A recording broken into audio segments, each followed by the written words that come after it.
Hi everyone, welcome to week 6 of All About Bannack and the Montana State Parks Takeover. Today we are talking about what goes bump in the night.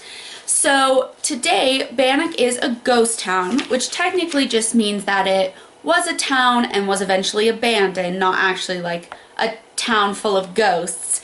But because of Bannack's more sordid and kind of gruesome history, there have been a lot of ghost sightings and spooky encounters and a lot of haunted buildings in town. So today we are going to talk about some of the more famous and less known ghosts of Bannack. Some of these stories do have more gruesome details, so viewer discretion is advised. We are going to start our talk here at the Mead Hotel. So right now we are inside the Mead Hotel. Now, Bannack, of course, had a lot of very famous hangings and killings and things, but there were some deaths that were not as famous or not as many people heard about, but most of those were the ones that led to some of the ghost stories. So, one of the most famous ghosts here, probably our most common sighting, is of a girl named Dorothy Dunn. In 1916, she was 16 years old, and she was living in Bannack with her family. They had a little house down the road, and she had a job here at the Mead Hotel. Now, in the 19th and 20th century, learning how to swim was not very common, as it is today, and she and her friends, Ruth and Fern, were down playing at the creek one day. It was a hot August day, and they started to wade into the creek near a dredge site, and they waded out too far and actually fell off a ledge into deep water. None of the girls could swim. Thankfully, there was a local boy nearby. His name was Smith Paddock, and he saw them fall in, and he swam out and was able to help Ruth and Fern back onto shore, but unfortunately Dorothy couldn't swim and she did drown. So even though she lived with her family in a house down the road and she drowned at the creek, people usually see her ghost here at the Mead Hotel. And like I said, she had a job here. On the second floor of the Mead Hotel, there is a room that has been dubbed Dorothy's Room. No one knows exactly why, but a lot of people do have experiences with seeing her upstairs in that room. In 2010, a visitor stopped in the visitor's office and told park staff about an encounter that he had. He was walking upstairs and into that room, and right as he walked in, he felt like he had the wind knocked out of him and couldn't really breathe until he got back out of the hotel. There was another story where a group of Boy Scouts were actually in the building, and they were walking around, and some of the boys had gone up to the second floor, and all of a sudden their troop leader heard one of them scream and run out of the hotel, and he thought, oh no, like the older boys were tricking him or something happened. But he said that he couldn't breathe, so the troop leader went upstairs to check on the rest of the boys, and they were all really freaked out, and one of them was just standing in that doorway and really felt like he couldn't breathe.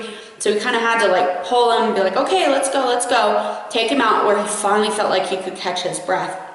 So there's been similar occurrences like that in the hotel. There's also been specific sightings of Dorothy. So they often see her as a younger girl in a blue dress. There have been reports of children telling their parents that a little girl asked if they could go play with them. They often see her, but the parents can't see her. There was also one other encounter that a woman told us about that she had here, where she saw more of a teenage girl, a little bit older, also in a blue dress, who she thought was definitely Dorothy. But so there's kind of a difference. Some people see her as a kid, some may see her more as a teenager, like when she died. So we're gonna head upstairs and look at Dorothy's room really quick. So this is the second floor in the Mead Hotel. It was originally built as the courthouse, so many of these rooms were intended as offices and then converted into rooms for the hotel. And here we can see Dorothy's room. This is typically where she is seen or felt. And here you can see that there is this second window to the room. The one other place that we have had some sightings and experiences is here in the schoolhouse. So there was a group of visitors here one day. They took this picture of their friend pretending to spank another friend as a form of corporal punishment. But as you can see, there is a shadow that appears to be a person writing on the blackboard in front of her. So they think that that might have been one of the school teachers. And there was a school teacher here who was very cruel, truly believed in corporal punishment, and would often beat the children pretty severely into behaving well. So there were a lot of people that really hated her. She was very cruel. So a lot of the kids didn't like her, so they think that she could have been the one writing on the board. There was another experience of a previous park staff member actually here with the schoolhouse. So next to me here is the merry-go-round. One night this park staff member was closing up. She knew the whole town was empty and she had her dog with her. So she was making her way back towards the visitor center, closing up doors, and her dog was ahead of her and got to the schoolhouse and just started barking like crazy. And as she got closer, she saw that the merry-go-round was just spinning.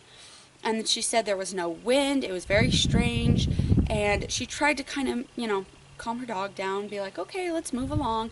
Dog would not calm down, and then all of a sudden the merry-go-round just stopped, and the dog was fine, and then they just kept walking. So who knows, maybe some kids might have been playing. So behind me here is the Bassett house. This is probably considered one of our most haunted houses in Bannack.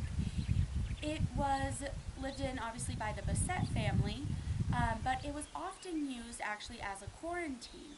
So when the different epidemics would come through Bannack, such as whooping cough, diphtheria, influenza, scarlet fever, they would often take the sick people, which were usually children, and quarantine them in this house.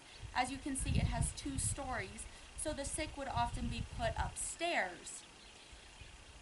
And then anyone that had already survived that epidemic would often be asked to come help take care of them.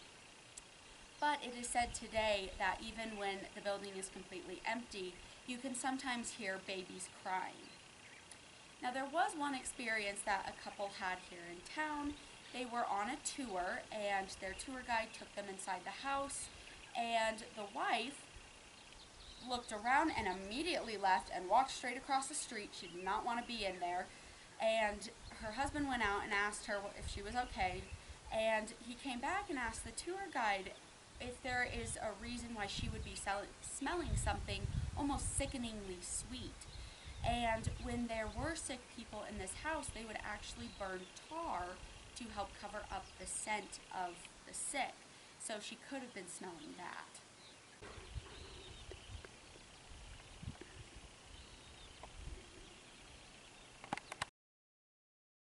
So this behind me is the Rowe Graves house and our last stop on this tour.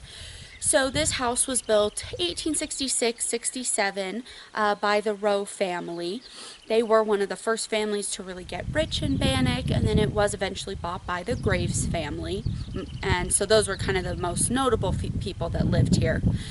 But one day there was a family that came through the park, and it was a couple and their little kid. The parents wanted to go inside, and the little boy was just kind of out in this yard area playing. And after the parents went in for a few minutes, the boy decided to follow them in. So he walked inside, and all of a sudden the parents just heard him scream and then race back outside. And when they came out to check on him and asked what happened, he said that when he walked in, he saw a man, very tall, in a nice black jacket, a big beard, black bowler hat, and no legs. So it really freaked him out. The parents said they never saw anything like that. But there have been some other sightings of kind of men around Bannack with certain limbs missing or things like that, because a lot of people did die in kind of more gruesome accidents. So who knows, maybe it was Mr. Rowe or Mr. Graves. So that does conclude our quick tour on some of the ghosts of Bannack. I hope you guys enjoyed these. If you are interested in, more books about ghosts of Montana and that kind of a thing, we do sell a few in our gift shop, so I highly recommend checking those out. Thanks so much for tuning in.